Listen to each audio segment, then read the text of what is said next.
So I want to go back a couple of weeks ago on January the 9th, 2024 of this year. So I woke up at 3 a.m. on that day and I was so happy I did. I felt so blessed. In fact, I even asked God, I was like, why do you love me so much? And why am I such a blessed child? And I say that because I was able to get out so many information. I've said this before that 3 a.m. is the bewitching hour, and you can connect spiritually to the divine at that time, and you are able to receive so many downloads and so many spiritual downloads and so many ideas at that time. That's why I recommend that anybody write, or maybe you have not a typewriter, but I don't know if anybody, some people still use typewriters, but maybe you can type on your computer at that time, or if you don't like to use journals, but I would prefer journals because I would limit the access to electronics or devices at that time, because you need to be kind of like at a calm state and you don't really need to look at things at that time. You need to have like a journal in front of you and a pen so you can just get things as they come rather than running to a computer, opening it, you know what I mean, like turn it on. It's better to do other things. Anyway, I said all that to say that the messages and the downloads and the ideas that I was getting at that time on that day is amazing because it related to my situation with one of my parents. To be quite honest, I have a difficult relationship with both of my parents. Well, I ain't gonna say it's difficult, but one of them is just one of my, it's an interesting relationship. I'll just say it like that with both. But the one that I'm talking about in particular it's a little strained, if that makes sense. And on this day, a couple days before, I had went to my grandmother's house to visit my parent, and they were, it just was, they told me some things that I just did not agree with, and I just could not get with. In fact, they were telling me, quote unquote, that I wanted the perfect man or the perfect partner. And I'm going to relate this back to intimacy. Just, I know it may not seem like it's going to relate to the topic of this lesson, but it is. I'm going to relate everything back to it. So I was telling them that when I was in a relationship with my abusive ex, that they would always call me out of my name. And it was very, very hurtful, very, very, it was disrespectful. And I was telling them that if I were to ever get into another relationship, or if I were to decide that I want to be in a relationship right now, I would not tolerate something like that anymore. That would be a deal breaker for me. Calling me out of my name. And I've talked about this before on my TikTok. When someone calls you out of your name, you do not stay with them. Especially if you give them chance after chance to correct themselves whenever they get into an argument with you. They still do it. If they still do it after, every argument, they don't respect you. And that's a clear sign that you need to really leave the relationship, because they are trying to strip you of your identity. Your name is a part of who you are. Your name is a part of your personality. So if someone calls you out of that, someone is trying to strip you from your actual name. They're trying to take away who you are and replace your identity with something else. And I was telling my parent that, and she was like, well, when, my partner or whatever did that to me several times, and I didn't say nothing to him. I just looked the other way and kept it going. And when they said that, I could not believe what I was hearing. It was like I was in some type of movie, and it was low budget, and and I didn't understand why I was in it. It just was so crazy. I was like, who said something like this? So you would let this person get away with calling you out of your name, just to say you have a partner, or just to say you're with somebody.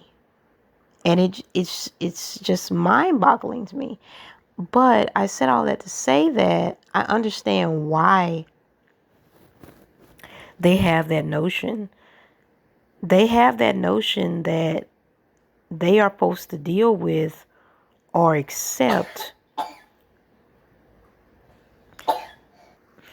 They feel like they are supposed to accept disrespect from a partner because they do not feel worthy of a good partner. This is something that I wholeheartedly believe, and I don't hold back on that. I believe that. I believe my parent is experiencing that. They have been so abused and so mentally mistreated, physically, emotionally, verbally, that they have gotten to the point where they are so tolerant of disrespect that they don't care that anyone disrespects them when they are in a relationship. And my theory behind this is because they exchanged sexual energy with this low vibrational person in their life instead of a high vibrational person. And I talked about this in the last session, which was the rebirth session. So if you hadn't watched that session, go back to it and watch it, because it explains the concept of sexual energy, exchanging sexual energy, and how having sex with individuals who have a low vibration is very dangerous, and you shouldn't do it at all. My parent has been married to a person who is in a low vibrational state for a very long time. So whatever they are feeling, like if they have depression and you sleep with them, you are going to have depression too. If they are angry about themselves, they're not happy with themselves, and they have sex with you, you are going to happy. 9 times out of 10, you're going to have the same emotions or the same emotion as them, because you're sleeping with them. You're constantly exchanging sexual energies with them. And of course my parent has done that because they've been married to this person for years. So why wouldn't they have a negative belief or such a messed up concept about relationships like that? Or why wouldn't they have a tolerance to disrespect? They can't see what I can see because I'm at a higher vibration. I'm on a different spiritual level. I'm on a different spiritual level than them, so they can't understand or know where I'm coming from with my message of why you do not call people out of their name. It's just not cute. So I want to talk about this though more. My It seems like my parent actually was okay with my ex, and it's just sickening to me that they would be, but I have to understand where they're coming from. They are in a low vibrational state, and it's like they don't understand that I wasn't supposed to tolerate that abuse because they tolerated abuse. They feel like I should tolerate abuse, and that's not fair. So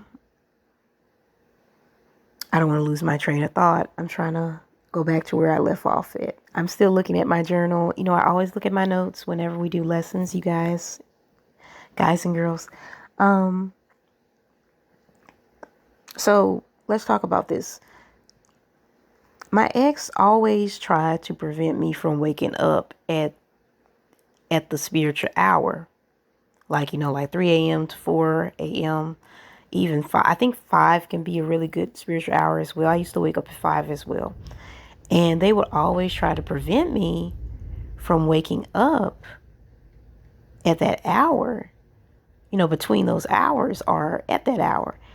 In the past, they tried to, well, I'm going to get into the fact that they tried to burn my book later, but they would always prevent me from waking up at those spiritual hours, looking back on it now. And I always wondered why. They were like, every time I would get up, because I used to be on a writing schedule. I used to, when I was first starting to write my book, which is going to be the book that's coming out this year, I was on a writing schedule. And I would wake up around those hours all the time so I could get, because I noticed that I would be really creative at those times and at those hours. And I was like, okay, so maybe I should continue to do it this way, you know, so let's write and let's be creative at this time. And I got on a writing routine, and I stuck to my writing routine for weeks until I was finished with the first draft of the book. And every time they would always bother me. They would be like, why are you getting up at this time? You are so weird. And keep in mind, it wasn't bothering them. I wasn't bothering them. And I would say all the time, like, why are you bothering me? I'm not even bothering you. The fact that I'm getting up at this time and writing and finishing my book has nothing to do with you. You can still go to sleep while I work. So what's the problem? It did not make any sense to me. And so they would be like, well, you have the light on. Go somewhere else and write or whatever, or wake up in the morning like a normal person. That's how they would be. And then, so what I would start doing was I would go maybe in the bathroom and turn the light on, you know, while they were sleeping, or I would go inside the other room because there was like 3 bedrooms. And so I would be like, okay, I'm going in the bathroom or the other room and turn the light on and work in there. And they got angry that I was doing that. And I was like, what more do you want? What can I do to satisfy you? Because you just told me you didn't want me in the room, so I went to another room. So it just was a lot of confusion.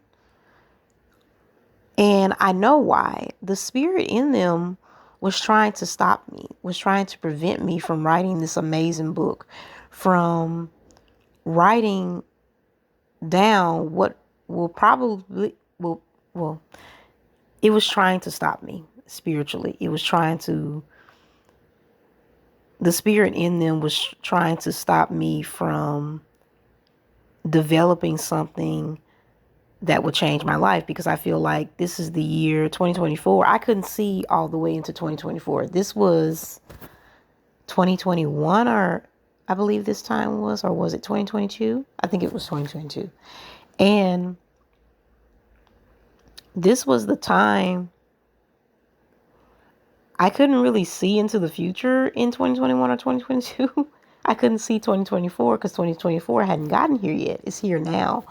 And I couldn't see that I was going to come out with this course and it was going to be the sister to the book that I was writing at the time. And it was going to be such an amazing process for me, and it was going to change my life. I couldn't see that. So I didn't understand why they were doing the things that they were doing to me at the time. But I understand now they were trying to stop me from getting to this point. Their spirit was. And but I'm so glad that I pushed through and I was able to write the content of the book at that time. Because I'm here now, better, stronger than ever. Being around negative people like that will totally bring you down. You know, people like that, they will always try to stop you and try to prevent you from exceeding in life, because they are angry with themselves about their own life, and they want to stop your gifts and your talents for that reason. So it's just best to remove them from your life. And I did remove that person from my life, that my ex. And I removed a friend from my life like that too, who was always trying to stop me and trying to dim my light. And that's what this course is about. Not dimming your light, getting things out of your life so your light, your inner light, your beautiful light energy will not be dimmed. And so you can show up in the world as your best self and live your best life. You don't want to unintentionally open the door for disease or the disease of the mind. You know, you don't want to be trapped into a bad portal or reality. And that happens when you invite people like that into your life. You, in a sense, change your reality to their reality, or a horrible reality when you invite people like that in your life. I noticed that when I invited him into my life and he became a part of it, my life was just, you know, in turmoil. You know, I was dealing with this man that was cussing me out, calling me out of my name, physically, mentally, emotionally, sexually abusing me. And it was just a lot to deal with. You know, he was financially draining me. I was paying the bills. It was just a mess. And that's what I opened my life to. You know, I believe in taking accountability and owning up to your mistakes. And I opened my life to that by getting with this person. So you don't want to open your life to that reality or that portal, because it's not a good one.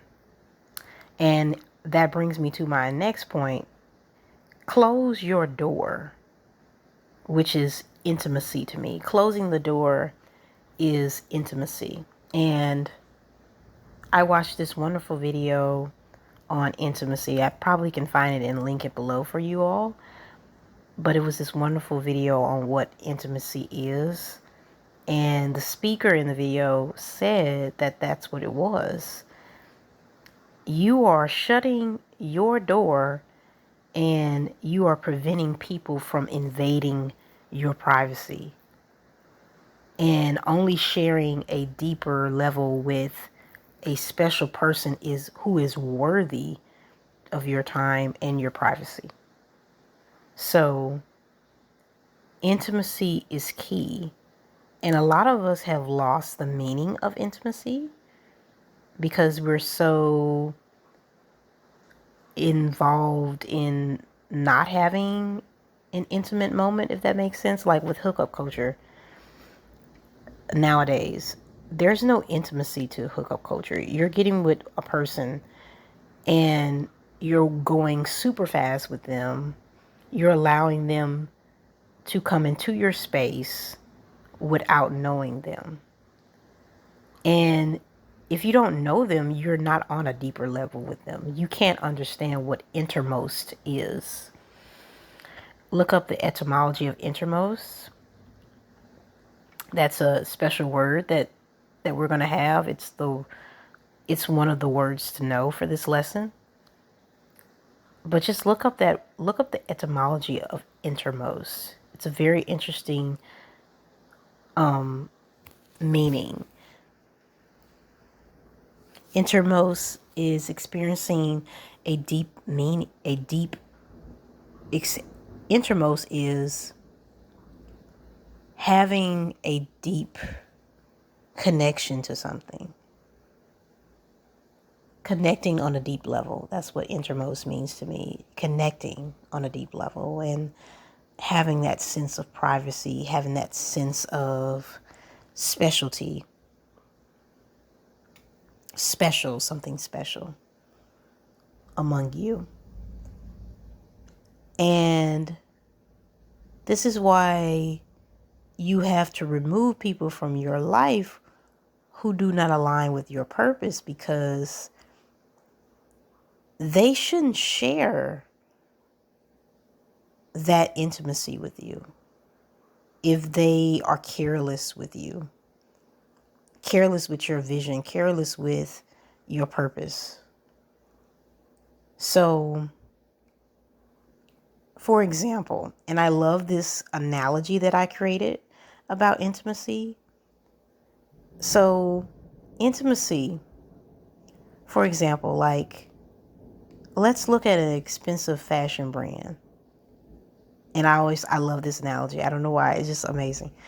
But look at a fashion brand, like a high fashion brand, has a level of intimacy. Because if you think about it, like, who are the only ones that can buy Versace? Who are the only ones that can buy, let's think of Prada, Louis Vuitton. These are expensive brands, like $22,000 for a bag, $5,000 for a shoe, So red bottoms,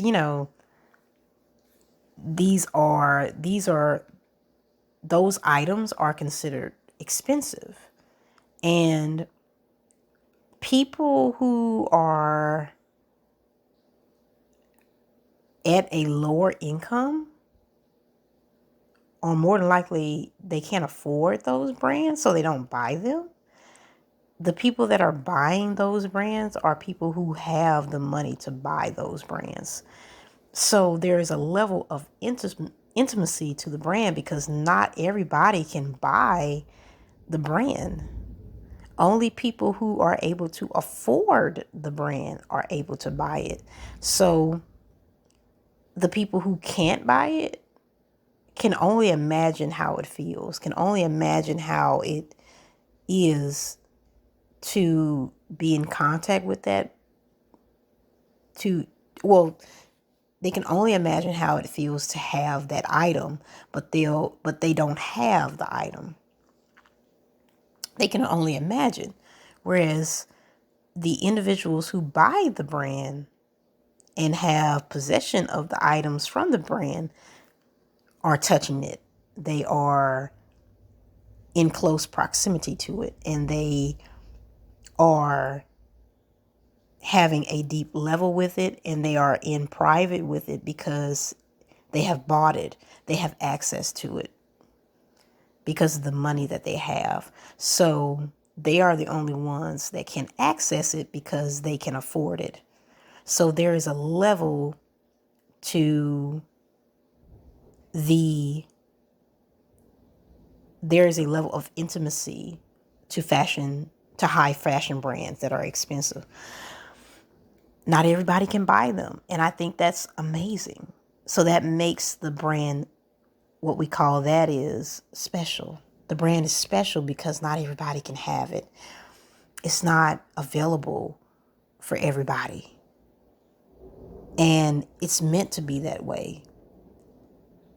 It's meant to be that way. And I find that awesome.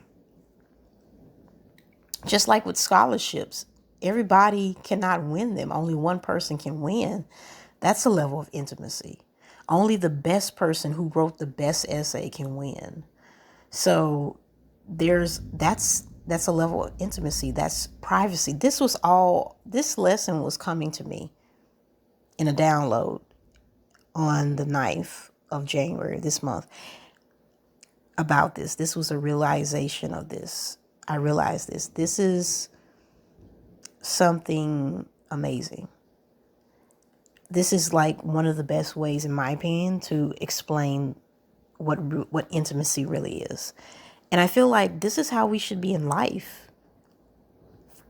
Oh, another way to explain it is a expensive luxury car. Not everybody can have a Beamer. Not everybody can have a Bentley or a what is it, a Rolls Royce, or a Jeep wagon, because those cars are available for people who can afford them and who can gain access to them with their level of income, or or who have a higher income, people that can buy them. So that's intimacy. Not everybody can have it,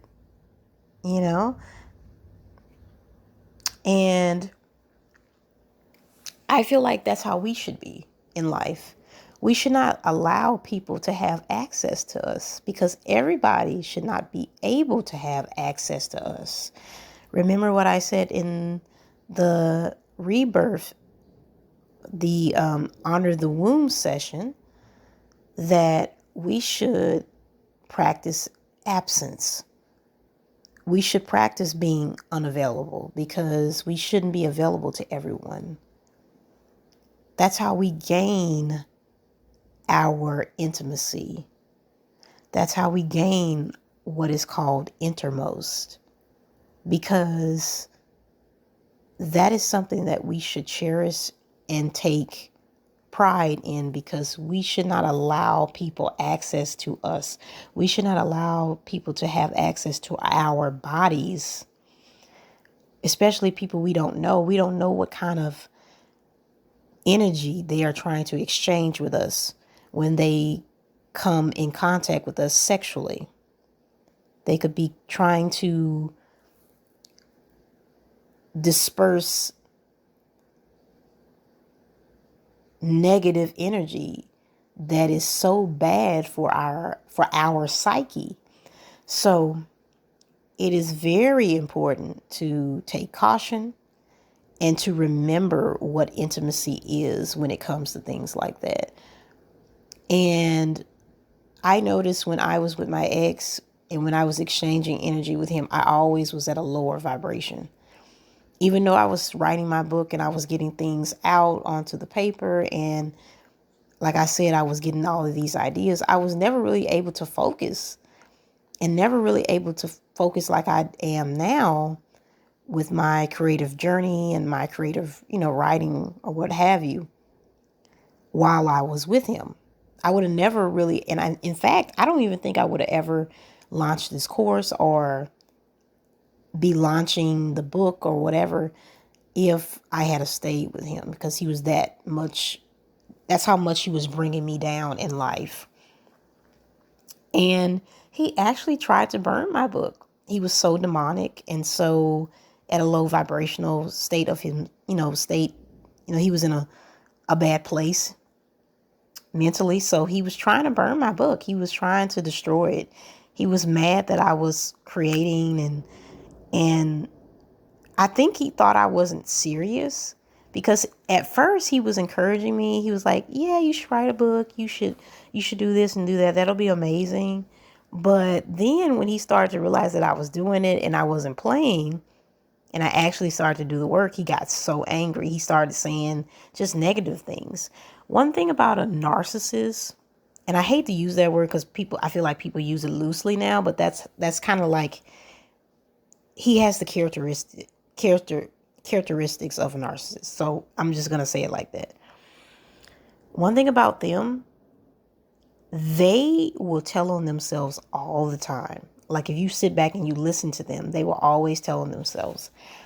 I remember at this time I was also getting into my weight loss journey. I've lost a lot of weight. I'm now down to 164, and I used to be 200 pounds. So I will talk about that too in another lesson about weight loss and the womb and stuff like that. But anyway,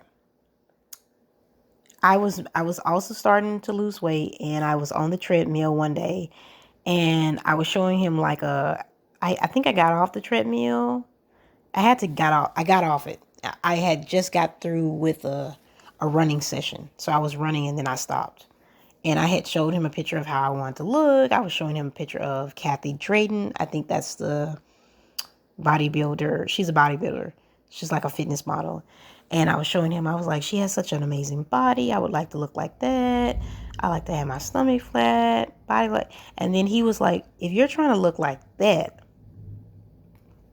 it's time to, no, you can't be doing all this to look all good and blah, blah, blah, whatever he was trying to say. And he was like, it's time to get you pregnant again and stop you. He literally said that. Like, he wasn't playing. Like, he was like, we need to, get you. And literally what he was really trying to say, I need to get you pregnant again so your body can stay big or stay unattractive. Not to say that big people are unattractive, but I was saying in his mind, he knew how to trigger me. He knew that my weight was really causing me kind of to be unhappy because I wasn't used to being, after having my child, I wasn't used to being that big. I was always at 150 or 140. And once I got to 200, I was so uncomfortable with that weight. And he knew that that was a trigger for me. So when he said that, it just really upset me. And I was like, why would you say that? Like, why would you want me to be physically unattractive or bigger or whatever? It's like you want me to be unhappy with my size or blah, blah, blah, blah. And he did. He wanted me to be unhappy. He didn't want me to look good. He didn't want me to lose weight because I guess in his mind, he wanted to keep me at a lower vibrational state so I could stay with him. And I always say this, people may not know the entire reason of why they're trying to stop you, but their spirit does. His spirit knew that I was possibly in the process of leaving him. So he had to try to do everything he had to try to come up with everything. I mean, everything and anything to stop me from achieving success or leaving his ass, because that's exactly what I did. So yeah. So you have to watch people. You have to remove people like that from your life. And you have to leave. And see, this is the other point that I'm getting into. You have to be able, in order to tap into the spiritual sense of intimacy or innermost, you have to be willing to leave your past behind. And I'm going to get into the story that I wrote, Lilies on a Subway. That was a short story that I wrote, and it explains that. We'll get into that later, and I'll actually read it for you. Or if you're watching this by this time, I probably said it in the beginning of this lesson. I probably read it to you, but it is a beautiful short story. It is a beautiful short story about that topic, that concept of leaving the past behind. And I feel like when you hear it and when you read it and understand it, you'll understand what it's like to leave your past behind and why you have to leave your past behind to become the best version of yourself. Getting rid of negative people in your life, like for example, my ex, not listening to the individuals that are around you or even relatives like my parent, removing them from your life, even if it's a parent. If you feel like you have to remove them from your life, remove them. If you feel like you have to limit your access to them, do it. I don't care if they're even your parent. I don't really speak to my parent like that often. And that is the reason why, because they have such a negative mindset about life. I know people that don't even speak to their parents because of how they treat them and how they are spiritually. So if you have to remove them from your life, do it, because it's not worth your sanity. It's not worth your spirituality. And it's not worth your vibration, because these people are affecting your vibration if they are constantly giving you negative energy whenever you are around them. So a part of leaving your past behind is removing the people who will become a part of your past once you remove them. So leave them behind. Do not open your door to them. Close your door to them. Create that sense of privacy, that intimacy. Do not allow them into your space, because your space is sacred. Who you are is sacred. Like I said, your name is sacred.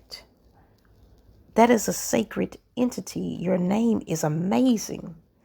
It follows you in life.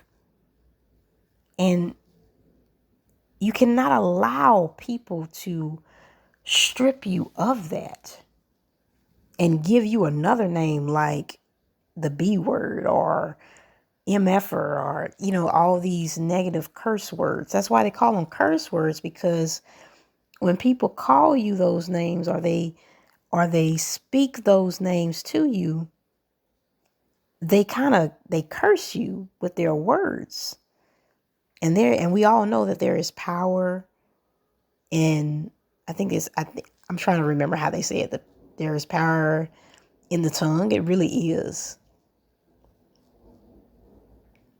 And, it's really a matter of life and death with the power of the tongue. It really is. So don't allow people to do that. Get out of those relationships where people are calling you out of your name and provoking you to call them out of their name. You don't want someone to provoke you to do those things. That's what my ex did. He provoked me. You don't want to do that, because they're making you stoop to their level. They're turning you into the person that they are, into the thing that they are calling you when you do that. That's why it's not good to be around people like that. You develop some of their traits when you look at them. People influence you. So if you are someone that is going to be influenced, which is a lot of people, you don't need to be around negative individuals, people who have low vibration. And always, you can rise, your vibration, raise your vibration is what I'm trying to say.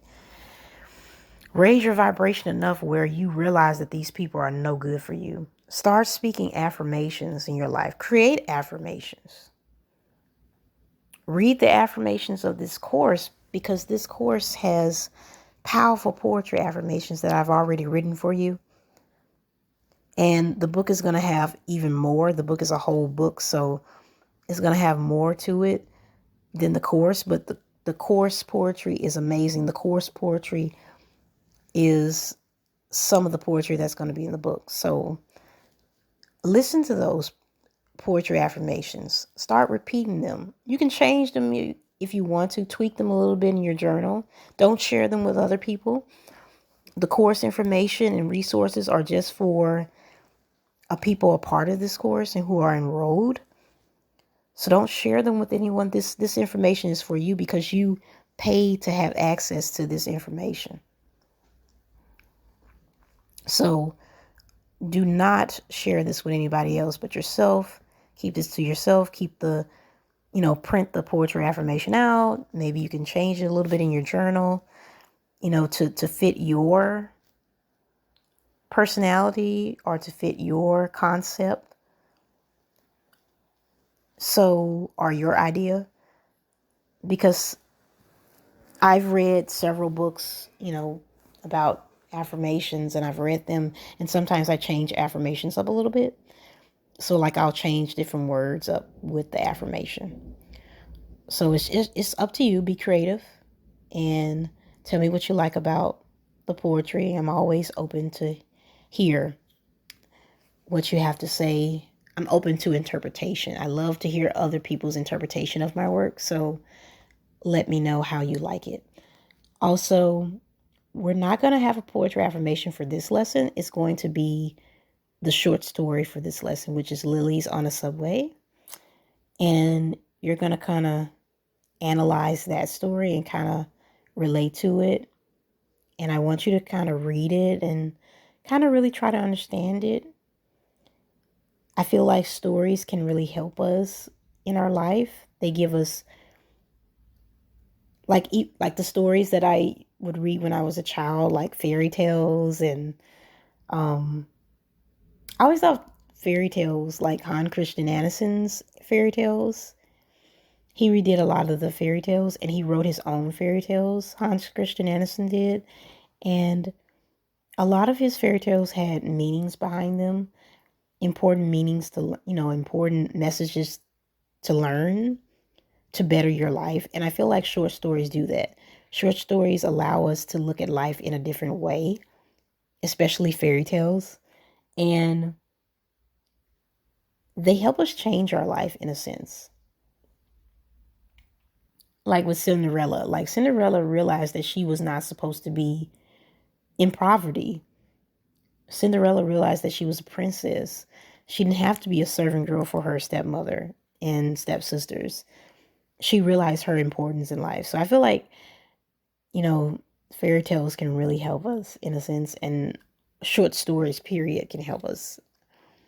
I've always read, there have been short stories in my life where I've read them and they have really changed my thought process. It's like something magical happens when you read a fiction piece, and it's so wonderful to kind of have that experience. So that's the reason why I chose to let you read one of my short stories. I'm really excited about it, and I really want you all to tell me how you feel about the short story and what you think it means in terms of removing people from your life and rebirthing, transforming in life, and having a transformation in life.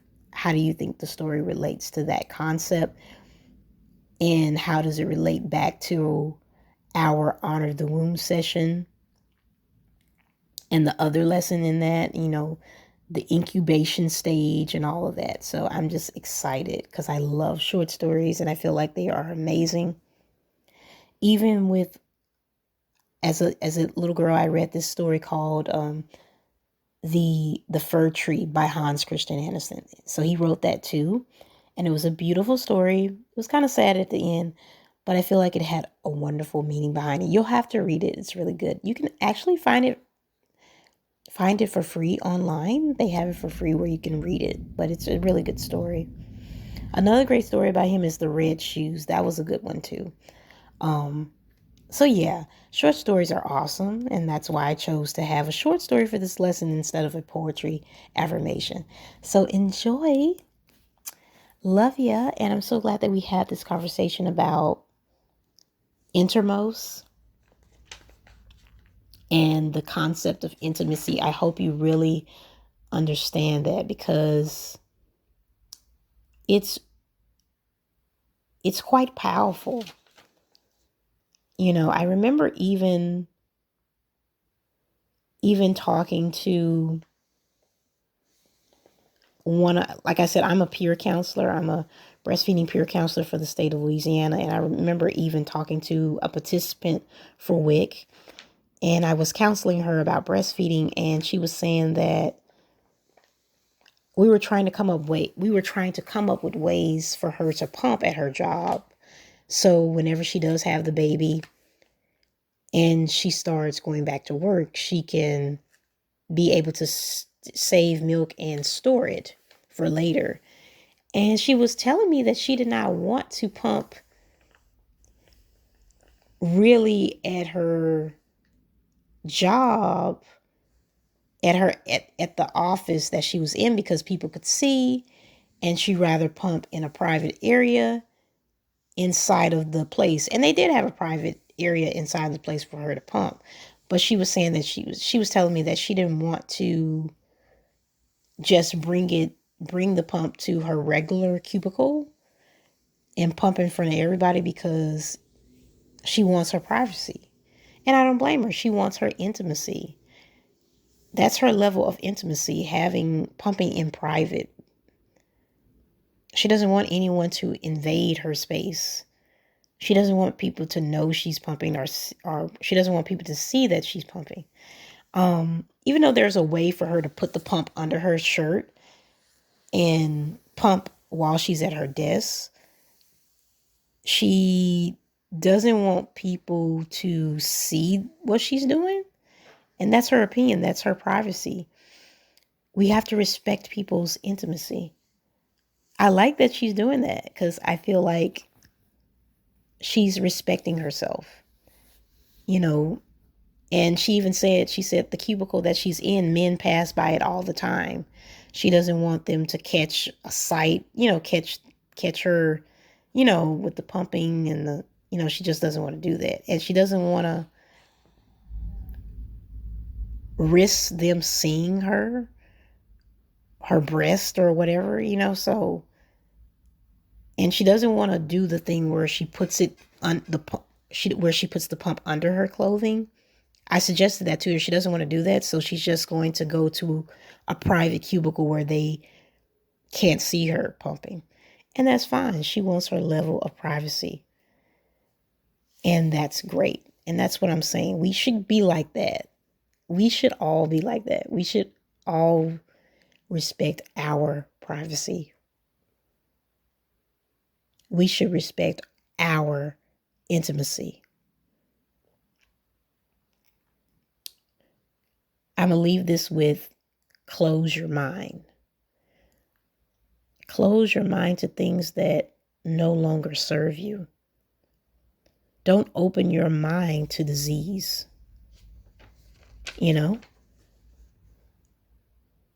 Don't enter into a portal or a reality that does not serve you. I'm going to say that again. Don't enter into a portal or a reality that does not serve you. Enter into something that serves you. Create a sense of intimacy with something like that. And I'm going to say this too, because I can relate to this. I am a survivor of sexual abuse. Rape does not respect intimacy, because the person that is violating you, they don't respect your privacy. So look at it as that way too. They don't respect your privacy. My ex did not respect mine. That's why he was able to abuse me in that way, to sexually abuse me, mentally, physically, emotionally abuse me, because he did not respect me as a woman, as a person. He had no level of respect for me. And for that reason, I had no business being with him. So look at things like that. Do not allow people don't give them the privilege or the honor of entering your space. Put up a boundary, put up a wall that bans them from entering your space. In other words, deny them access. What does that look like? That looks like creating intimacy, forming a deeper level with the self, and practicing absence, becoming unavailable for things that no longer serve you, for things that are in your past that you should not bring up. Things that in your past should not come up. You should leave them in the past and move forward and keep it going. So that's what I leave with you. I leave with you today. I hope you enjoyed this lesson. I hope you enjoy the short story. And I love you. Tell me what you think about this session. Tell me what you think about this lesson. I enjoyed it. It was such a beautiful message. I love you. Bye.